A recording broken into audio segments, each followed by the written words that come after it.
আমন্ত্ৰণ জনাই ষ্টুডিঅ'ত মই জাহ্নৱী। ৰাজ্যত এইবাৰ পঞ্চায়ত নিৰ্বাচন নতুন পদ্ধতিৰ মাজেৰে অনুষ্ঠিত কৰা হ'ব। পঞ্চায়তৰ সদস্যক দিয়া নহয় দলীয় টিকেট, কোনো দলৰ টিকেট নাপায় পঞ্চায়ত সদস্যই নিৰ্দলীয়ভাৱে প্ৰতিদ্বন্দ্বিতা কৰিব পাৰিব পঞ্চায়ত সদস্যই। পঞ্চায়ত নিৰ্বাচনক লৈ এইদৰে পুনৰ বৃহৎ ঘোষণা কৰিছে মুখ্যমন্ত্ৰী ডক্টৰ হিমন্ত বিশ্ব শৰ্মাই।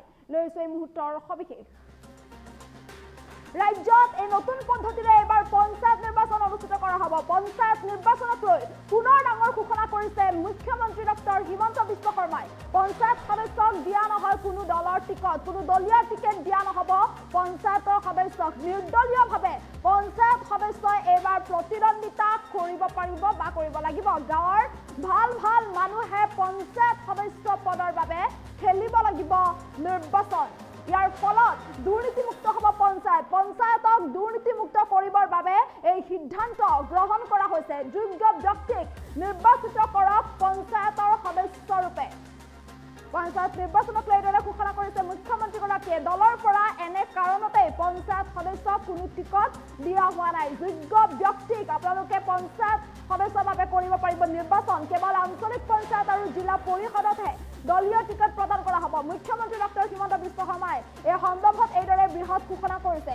আৰু পূৰ্বে যিটো মুখ্যমন্ত্ৰীগৰাকীয়ে ঘোষণা কৰা দেখিবলৈ পোৱা গৈছিল যে 5 এপ্ৰিলৰ পূৰ্বে ৰাজ্যত অনুষ্ঠিত হ'ব পঞ্চায়ত নিৰ্বাচন। 5 এপ্ৰিলৰ পূৰ্বে নিৰ্বাচনী আয়োগে পঞ্চায়ত নিৰ্বাচনৰ দিন ঘোষণা কৰিব। গতিকে পঞ্চায়ত নিৰ্বাচনৰ দিন ঘোষণা কৰাৰ পূৰ্বে এইদৰে এতিয়া বৃহৎ ঘোষণা কৰিছে মুখ্যমন্ত্ৰীগৰাকীয়ে। পঞ্চায়ত নিৰ্বাচনক লৈ নতুন পদ্ধতিৰ মাজেৰে এইবাৰ পঞ্চায়ত নিৰ্বাচন অনুষ্ঠিত কৰা হ'ব। ইতিমধ্যে পঞ্চায়ত নিৰ্বাচনক লৈ সকলো সাজু হৈ উঠিছে। চৰকাৰ সম্পূৰ্ণৰূপে সাজু হৈ উঠা দেখিবলৈ পোৱা গৈছে। পঞ্চায়ত নিৰ্বাচনক লৈ সকলোৰে অপেক্ষা এতিয়া পঞ্চায়ত নিৰ্বাচনৰ তাৰিখ ঘোষণাক লৈ। আৰু যিহেতু পূৰ্বে কোৱা হৈছে 5 এপ্ৰিলৰ পূৰ্বে নিৰ্বাচনী আয়োগে পঞ্চায়ত নিৰ্বাচনৰ দিন ঘোষণা কৰিব, তেনেস্থলত পঞ্চায়ত নিৰ্বাচনক লৈ পুনৰবাৰ এইদৰে এতিয়া মুখ্যমন্ত্ৰীগৰাকীয়ে বৃহৎ ঘোষণা কৰিছে। গতিকে এইবাৰ নতুন কিছুমান নিয়ম বান্ধি দিয়া হৈছে আৰু এই নতুন নিয়মৰ মাজেৰে এইবাৰ পঞ্চায়ত নিৰ্বাচন ৰাজ্যত অনুষ্ঠিত কৰা হ'ব। এইবাৰ পঞ্চায়ত সদস্যক কোনো দলীয় টিকেট দিয়া নহয়, কোনো দলৰ টিকট নাপায় পঞ্চায়তৰ সদস্যই। পঞ্চায়ত সদস্যই নিৰ্দলীয়ভাৱে প্ৰতিদ্বন্দ্বিতা কৰিব লাগিব। লগতে গাঁৱৰ ভাল ভাল মানুহে পঞ্চায়ত সদস্যৰ বাবে নিৰ্বাচন খেলিব পাৰিব, যাতে পঞ্চায়ত দুৰ্নীতিমুক্ত কৰিব পাৰি। সম্পূৰ্ণৰূপে যাতে পঞ্চায়তৰ যি দুৰ্নীতি হৈ থাকে সেই দুৰ্নীতি যাতে সম্পূৰ্ণৰূপে নাইকিয়া কৰিব পাৰি, তাৰ বাবে এই সিদ্ধান্ত গ্ৰহণ কৰা হৈছে। গতিকে পঞ্চায়তৰ সদস্যৰূপে আপুনি নিৰ্বাচিত কৰিব পাৰিব যোগ্য ব্যক্তিক। আপুনি যাতে এজন যোগ্য ব্যক্তিক পঞ্চায়তৰ সদস্য নিৰ্বাচন কৰিব পাৰে, যোগ্য ব্যক্তিয়ে যাতে এখন ভাল পঞ্চায়ত গঢ়ি তুলিব পাৰে, তাৰ বাবে এই সিদ্ধান্ত গ্ৰহণ কৰা হৈছে। আৰু এনেবোৰ কাৰণতে দলৰ পৰা পঞ্চায়ত সদস্যক কোনো টিকট দিয়া হোৱা নাই বুলি উল্লেখ কৰিছে মুখ্যমন্ত্ৰীগৰাকীয়ে। কেৱল আঞ্চলিক পঞ্চায়ত আৰু জিলা পৰিষদতহে দলীয় টিকেট প্ৰদান কৰা হ'ব বুলি এইদৰে এতিয়া ঘোষণা কৰিছে মুখ্যমন্ত্ৰী ডক্টৰ হিমন্ত বিশ্ব শৰ্মাই। ইতিমধ্যে পঞ্চায়ত নিৰ্বাচনক লৈ সকলো সম্পূৰ্ণৰূপে সাজু হৈ উঠিছে। চৰকাৰ সম্পূৰ্ণৰূপে সাজু হৈ উঠা দেখিবলৈ পোৱা গৈছে পঞ্চায়ত নিৰ্বাচনক লৈ। গতিকে সকলোৰে এতিয়া অপেক্ষা কেৱল পঞ্চায়ত নিৰ্বাচনৰ দিন ঘোষণাক লৈ। কেতিয়াকৈ পঞ্চায়ত নিৰ্বাচনৰ দিন ঘোষণা কৰা হ'ব তাক লৈ এতিয়া সকলোৱে বাট চাই আছে। আৰু ইতিমধ্যে মুখ্যমন্ত্ৰীগৰাকীয়ে পূৰ্বে ঘোষণা কৰা দেখিবলৈ পোৱা গৈছিল যে 5 এপ্ৰিলৰ পূৰ্বে হয়তো নিৰ্বাচনী আয়োগে পঞ্চায়ত নিৰ্বাচন ঘোষণা কৰিব। গতিকে 2 দিনৰ ভিতৰতে পঞ্চায়ত নিৰ্বাচনৰ দিন ঘোষণা হোৱাৰ পূৰ্ণ সম্ভাৱনা আছে। আৰু যিহেতু এই 2 দিনৰ ভিতৰতে পঞ্চায়ত নিৰ্বাচনৰ দিন ঘোষণা হ'ব, তেনেস্থলত পঞ্চায়ত নিৰ্বাচনক লৈ এইদৰে কিছুমান নতুন পদ্ধতি বান্ধি দিয়া হৈছে। আৰু এই নতুন পদ্ধতিৰে এইদৰে পঞ্চায়ত নিৰ্বাচন অনুষ্ঠিত কৰিব বুলি এইদৰে ঘোষণা কৰিছে মুখ্যমন্ত্ৰীগৰাকীয়ে। এই সন্দৰ্ভত মুখ্যমন্ত্ৰীগৰাকীৰ মন্তব্য আছে, সেই মন্তব্য শুনাবলৈ চেষ্টা কৰিছোঁ। খুব কম সময়ৰ ভিতৰতে অসমত পঞ্চায়ত ইলেকশ্যনো হ'ব। আজি মই আপোনালোকক এটাই কথা ক'ম যে এইবাৰ পঞ্চায়ত ইলেকশ্যনত আমি এটা নতুন ব্যৱস্থা কৰিছোঁ যে মেম্বাৰৰ ইলেকশ্যনত আমি পাৰ্টি টিকেট নিদিওঁ। অৰ্থাৎ মেম্বাৰত যাতে ভাল ভাল মানুহে গাঁৱত এইবাৰ নিৰ্বাচন খেলিব পাৰে, পঞ্চায়তৰ দুৰ্নীতিবিলাকো লাহে লাহে যাতে আমি নোহোৱা কৰিব পাৰোঁ। মোৰ মনত এইটোৱে যে মেম্বাৰত যিহেতু আমি আপোনালোকক পাৰ্টি কেণ্ডিডেট নিদিওঁ, আপোনালোকে ভাল মানুহক গাঁৱৰ সদস্য কৰি পঠিয়াব, তাৰ পৰাই গাঁও পঞ্চায়তৰ সভাপতি হ'ব। খালি আঞ্চলিক পঞ্চায়ত আৰু জিলা পৰিষদত আপোনালোকে মৰমতে বিজেপিক ভোটটো দি দিব। ঠিক আছে? খুব কম সময়ৰ ভিতৰতে অসমত পঞ্চায়ত ইলেকশ্যনো হ'ব। আজি মই আপোনালোকক এটাই কথা ক'ম যে এইবাৰ পঞ্চায়ত ইলেকশ্যনত আমি এটা নতুন ব্যৱস্থা কৰিছোঁ যে মেম্বাৰৰ ইলেকশ্যনত আমি পাৰ্টি টিকেট নিদিওঁ অৰ্থাৎ মেম্বাৰত যাতে ভাল ভাল মানুহে গাঁৱত এইবাৰ নিৰ্বাচন খেলিব পাৰে পঞ্চায়তৰ দুৰ্নীতিবিলাকো লাহে লাহে যাতে আমি নোহোৱা কৰিব পাৰোঁ মোৰ মনত এইটোৱে যে মেম্বাৰত যিহেতু আমি আপোনালোকক পাৰ্টি কেণ্ডিডেট নিদিওঁ আপোনালোকে ভাল মানুহক গাঁৱৰ সদস্য কৰি পঠিয়াব তাৰ পৰাই গাঁও পঞ্চায়তৰ সভাপতি হ'ব খালি আঞ্চলিক পঞ্চায়ত আৰু জিলা পৰিষদত আপোনালোকে মৰমতে বিজেপিক ভোটটো দি দিব ঠিক আছে খুব কম সময়ৰ ভিতৰতে অসমত পঞ্চায়ত ইলেকশ্যনো হ'ব আজি মই আপোনালোকক এটাই কথা ক'ম যে এইবাৰ পঞ্চায়ত ইলেকশ্যনত আমি এটা নতুন ব্যৱস্থা কৰিছোঁ যে মেম্বাৰৰ ইলেকশ্যনত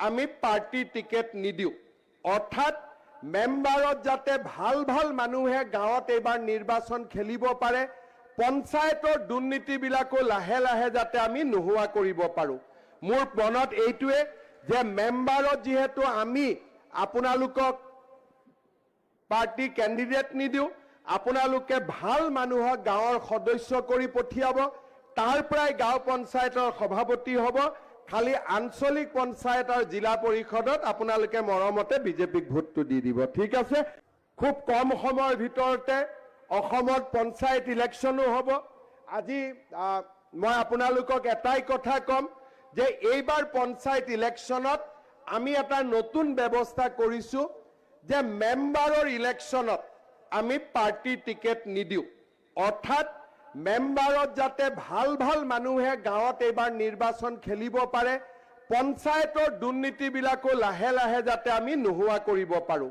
মোৰ মনত এইটোৱে যে মেম্বাৰত যিহেতু আমি আপোনালোকক পাৰ্টি কেণ্ডিডেট নিদিওঁ আপোনালোকে ভাল মানুহক গাঁৱৰ সদস্য কৰি পঠিয়াব তাৰ পৰাই গাঁও পঞ্চায়তৰ সভাপতি হ'ব খালি আঞ্চলিক পঞ্চায়ত আৰু জিলা পৰিষদত আপোনালোকে মৰমতে বিজেপিক ভোটটো দি দিব ঠিক আছে খুব কম সময়ৰ ভিতৰতে অসমত পঞ্চায়ত ইলেকশ্যনো হ'ব আজি মই আপোনালোকক এটাই কথা ক'ম যে এইবাৰ পঞ্চায়ত ইলেকশ্যনত আমি এটা নতুন ব্যৱস্থা কৰিছোঁ যে মেম্বাৰৰ ইলেকশ্যনত আমি পাৰ্টি টিকেট নিদিওঁ অৰ্থাৎ মেম্বাৰত যাতে ভাল ভাল মানুহে গাঁৱত এইবাৰ নিৰ্বাচন খেলিব পাৰে পঞ্চায়তৰ দুৰ্নীতিবিলাকো লাহে লাহে যাতে আমি নোহোৱা কৰিব পাৰোঁ মোৰ মনত এইটোৱে যে মেম্বাৰত যিহেতু আমি আপোনালোকক পাৰ্টি কেণ্ডিডেট নিদিওঁ আপোনালোকে ভাল মানুহক গাঁৱৰ সদস্য কৰি পঠিয়াব তাৰ পৰাই গাঁও পঞ্চায়তৰ সভাপতি হ'ব খালি আঞ্চলিক পঞ্চায়ত আৰু জিলা পৰিষদত আপোনালোকে মৰমতে বিজেপিক ভোটটো দি দিব ঠিক আছে খুব কম সময়ৰ ভিতৰতে অসমত পঞ্চায়ত ইলেকশ্যনো হ'ব আজি মই আপোনালোকক এটাই কথা ক'ম যে এইবাৰ পঞ্চায়ত ইলেকশ্যনত আমি এটা নতুন ব্যৱস্থা কৰিছোঁ যে মেম্বাৰৰ ইলেকশ্যনত আমি পাৰ্টি টিকেট নিদিওঁ অৰ্থাৎ মেম্বাৰত যাতে ভাল ভাল মানুহে গাঁৱত এইবাৰ নিৰ্বাচন খেলিব পাৰে পঞ্চায়তৰ দুৰ্নীতিবিলাকো লাহে লাহে যাতে আমি নোহোৱা কৰিব পাৰোঁ মোৰ মনত এইটোৱে যে মেম্বাৰত যিহেতু আমি আপোনালোকক পাৰ্টি কেণ্ডিডেট নিদিওঁ আপোনালোকে ভাল মানুহক গাঁৱৰ সদস্য কৰি পঠিয়াব তাৰ পৰাই গাঁও পঞ্চায়তৰ সভাপতি হ'ব খালি আঞ্চলিক পঞ্চায়ত আৰু জিলা পৰিষদত আপোনালোকে মৰমতে বিজেপিক ভোটটো দি দিব ঠিক আছে খুব কম সময়ৰ ভিতৰতে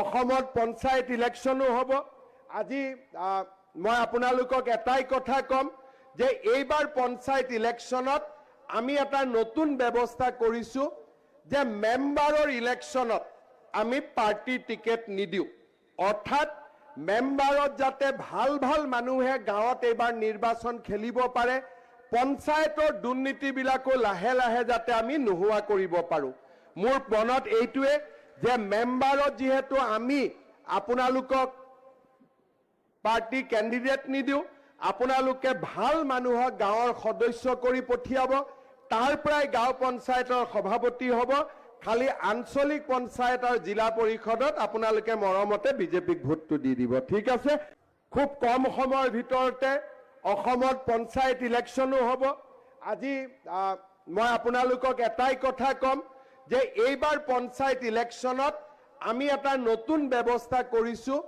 যে মেম্বাৰৰ ইলেকশ্যনত আমি পাৰ্টিৰ টিকেট নিদিওঁ অৰ্থাৎ মেম্বাৰত যাতে ভাল ভাল মানুহে গাঁৱত এইবাৰ নিৰ্বাচন খেলিব পাৰে পঞ্চায়তৰ দুৰ্নীতিবিলাকো লাহে লাহে যাতে আমি নোহোৱা কৰিব পাৰোঁ মোৰ মনত এইটোৱে যে মেম্বাৰত যিহেতু আমি আপোনালোকক পাৰ্টি কেণ্ডিডেট নিদিওঁ আপোনালোকে ভাল মানুহক গাঁৱৰ সদস্য কৰি পঠিয়াব তাৰ পৰাই গাঁও পঞ্চায়তৰ সভাপতি হ'ব খালি আঞ্চলিক পঞ্চায়ত আৰু জিলা পৰিষদত আপোনালোকে মৰমতে বিজেপিক ভোটটো দি দিব ঠিক আছে খুব কম সময়ৰ ভিতৰতে অসমত পঞ্চায়ত ইলেকশ্যনো হ'ব আজি মই আপোনালোকক এটাই কথা ক'ম যে এইবাৰ পঞ্চায়ত ইলেকশ্যনত আমি এটা নতুন ব্যৱস্থা কৰিছোঁ যে মেম্বাৰৰ ইলেকশ্যনত আমি পাৰ্টিৰ টিকেট নিদিওঁ অৰ্থাৎ মেম্বাৰত যাতে ভাল ভাল মানুহে গাঁৱত এইবাৰ নিৰ্বাচন খেলিব পাৰে